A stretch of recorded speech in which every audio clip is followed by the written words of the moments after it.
نحمده ونصلي على رسوله الكريم أما بعد فأعوذ بالله من الشيطان الرجيم بسم الله الرحمن الرحيم رب اشرح لي صدري ويسر لي أمري واحلل عقدة من لساني يفقهوا قولي رب يسر ولا تعسر وتمم بالخير اللهم إنا نسألك علما نافعا ورزقا طيبا وعملا متقبلا اللہم فقہنا فی الدین آمین۔ جنت میں سب کچھ ہوگا مگر 6 چیزیں نہیں ہوں گی۔ موت نہیں ہوگی، نیند نہیں ہوگی، حسد نہیں ہوگا، نجاست نہیں ہوگی، بڑھاپا نہیں ہوگا، داڑھی نہیں ہوگی بلکہ بغیر داڑھی کے جوان ہوں گے۔ باحوالہ بکھرے موتی، جلد نمبر 4، صفحہ نمبر 65۔ اس کے اندر 6 باتیں ایسی ہیں جن کا حقیقت میں جائزہ لیتے ہیں۔ پہلی چیز، جنت میں موت نہیں ہوگی، چنانچہ یہ بات صحیح حدیث سے ثابت ہے کہ جنت میں موت نہیں ہوگی۔ نبی کریم صلی اللہ علیہ وسلم کا فرمان ہے کہ نیند موت کا بھائی ہے اور اہل جنت کو موت نہیں آئے گی۔ صحیح الجامعہ 6808۔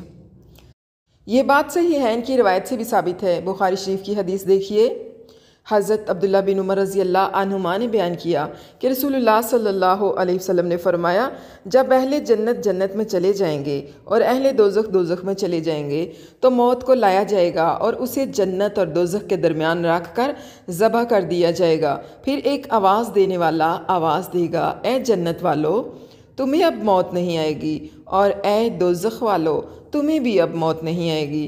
اس بات سے جنتی اور زیادہ خوش ہو جائیں گے اور جہنمی اور زیادہ غمگین ہو جائیں گے۔ یہ صحیح البخاری کی حدیث ہے جس کا نمبر ہے 6548۔ اور دوسری چیز ہے نیند۔ جنت میں نیند نہیں ہوگی، یہ بات بھی متعدد اور صحیح حدیثوں سے ثابت ہے۔ الجامعہ کی مذکورہ روایت بھی اس بات کی دلیل ہے، کیونکہ نیند کو موت کا بھائی کہا ہے تو دونوں کا یکساں حکم ہوگا۔ اسی طرح ایک اور حدیث میں ہے، حضرت جابر رضی اللہ عنہ روایت کرتے ہیں اللہ کے نبی صلی اللہ علیہ وسلم سے، النوم اخو الموت ولا ینام اہل الجنہ۔ حضرت جابر رضی اللہ عنہ سے روایت ہے، انہوں نے کہا کہ رسول اللہ صلی اللہ علیہ وسلم نے فرمایا، نیند موت کا بھائی ہے اور اہل جنت نہیں سوئیں گے۔ اس حدیث کو علامہ البانی رحمہ اللہ نے مجموعی طرق کے اعتبار سے صحیح کہا ہے اور سلسلہ صحیحہ میں اس کو درج کیا ہے 1087 پر۔ اسی طرح مشکات شریف میں بھی روایت آئی ہے، حضرت جابر بن عبداللہ رضی اللہ عنہ سے روایت ہے، ایک آدمی نے رسول اللہ صلی اللہ علیہ وسلم سے سوال کیا کہ کیا جنت والے سوئیں گے؟ تو آپ صلی اللہ علیہ وسلم نے فرمایا، نیند موت کا بھائی ہے اور اہل جنت نہیں سوئیں گے۔ اس حدیث کی سند کو علامہ البانی رحمہ اللہ نے ضعیف کہا ہے اور ساتھ ہی یہ بھی کہا ہے کہ اس کے متعدد طرق ہیں، بعض طرق صحیح ہیں۔ تیسری چیز جنت میں ہے کہ حسد نہیں ہوگا۔ یہ بات بھی قرآن و حدیث کے نصوص سے بالکل ثابت ہے کہ اہل جنت کے دلوں میں دنیاوی بغض اور حسد نہیں ہوگا۔ اللہ تعالیٰ اسے ان کے سینوں سے نکال پھینکے گا۔ فرمان باری تعالیٰ ہے، وَنَزَعْنَا مَا فِي صُدُورِهِم مِّن غِلٍّ إِخْوَانًا عَلَىٰ سُرُرٍ مُتَقَابِلِينَ۔ سورۃ الحجر آیت نمبر 47۔ ان کے دلوں میں جو کچھ رنجش اور کینہ تھا ہم سب کچھ نکال دیں گے، وہ بھائی بھائی بنے ہوئے ایک دوسرے کے آمنے سامنے تختوں پر بیٹھے ہوں گے۔ اور چوتھی چیز ہے نجاست کا نہ ہونا، جنت میں نجاست نہیں ہوگی، یہ بات بھی بالکل صحیح ہے۔ امام بخاری رحمہ اللہ نے اپنی صحیح کے اندر ایک باب باندھا ہے، باب ما جاء فی صفات الجنت وانہا مخلوقہ۔ باب جنت کا بیان اور یہ بیان کہ جنت پیدا ہو چکی ہے۔ اس باب کے تحت یہ حدیث درج کرتے ہیں جو جنت میں پیشاب اور پاخانہ اور کسی قسم کی نجاست نہ ہونے کی دلیل ہے۔ اسی طرح صحیح بخاری کی روایت ہے 3245، اس کا نمبر ہے، حضرت ابو ہریرہ رضی اللہ عنہ نے بیان کیا، رسول اللہ صلی اللہ علیہ وسلم نے فرمایا، جنت میں داخل ہونے والے سب سے پہلے گروہ کے چہرے ایسے روشن ہوں گے جیسے 14ویں کا چاند روشن ہوتا ہے، نہ اس میں تھوکیں گے، نہ ان کی ناک سے کوئی آلائش آئے گی اور نہ پیشاب پاخانہ کریں گے۔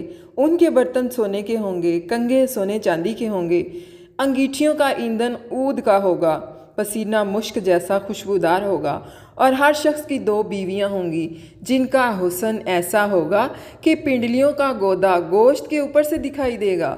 نہ جنتیوں میں آپس میں کوئی اختلاف ہوگا اور نہ بغض و عناد، ان کے دل ایک ہوں گے اور وہ صبح و شام اللہ پاک کی تسبیح اور تحلیل میں مشغول رہا کریں گے۔ اور 5ویں چیز ہے بڑھاپے کا نہ ہونا۔ جنت میں بڑھاپا نہیں ہوگا، کیونکہ سبھی کو 30 یا 33 سال کا کڑھیل جوان کر کے جنت میں داخل کیا جائے گا۔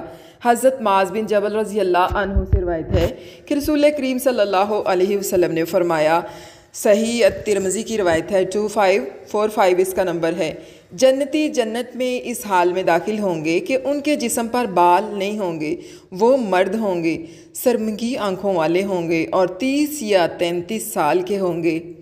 اسی طرح یہ روایت بھی ہے، سلسلہ صحیحہ کی اس حدیث کا نمبر 2987 ہے، ایک بڑھیا اللہ کے رسول صلی اللہ علیہ وسلم کی خدمت میں حاضر ہوئی اور عرض کیا، یا رسول اللہ صلی اللہ علیہ وسلم، اللہ تعالیٰ سے دعا فرمائیں کہ وہ مجھے جنت میں داخل کر دے۔ آپ صلی اللہ علیہ وسلم نے فرمایا، اے فلاں کی ماں، جنت میں کوئی بڑھیا داخل نہیں ہوگی۔ راوی بیان کرتے ہیں کہ یہ جواب سن کر بڑھیا منہ پھیر کر جاتے ہوئے رونے لگی، یہ گمان کر کے کہ وہ جنت میں داخل نہیں ہو سکتی۔ جب آپ صلی اللہ علیہ وسلم نے انہیں دیکھا تو بیان کرنے کا مقصد واضح کیا کہ کوئی عورت بڑھیا ہونے کی حالت میں جنت میں داخل نہیں ہوگی، بلکہ اسے دوسری تخلیق کریں گے اور پھر جوان اور کنواری ہو کر اس میں داخل ہوگی۔ اور آپ نے اللہ کے اس قول کی تلاوت کی، ہم نے ان کی بیویوں کو خاص طور پر بنایا ہے اور ہم نے انہیں کنواریاں بنا دیا ہے، محبت والیاں اور ہم عمر ہیں۔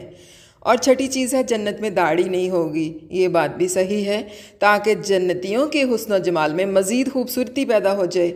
دنیا میں داڑھی اللہ کے رسول صلی اللہ علیہ وسلم کی سنت ہے اور اس کا حکم وجوب کا ہے۔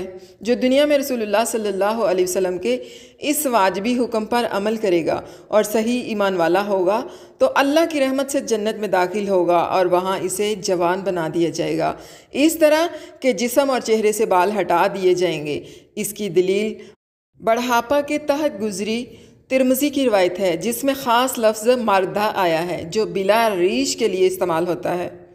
تو اس طرح بکھرے موتی کے اندر جو درج یہ 6 چیزیں ہیں یہ بالکل درست ہیں اور یہ صحیح ہیں۔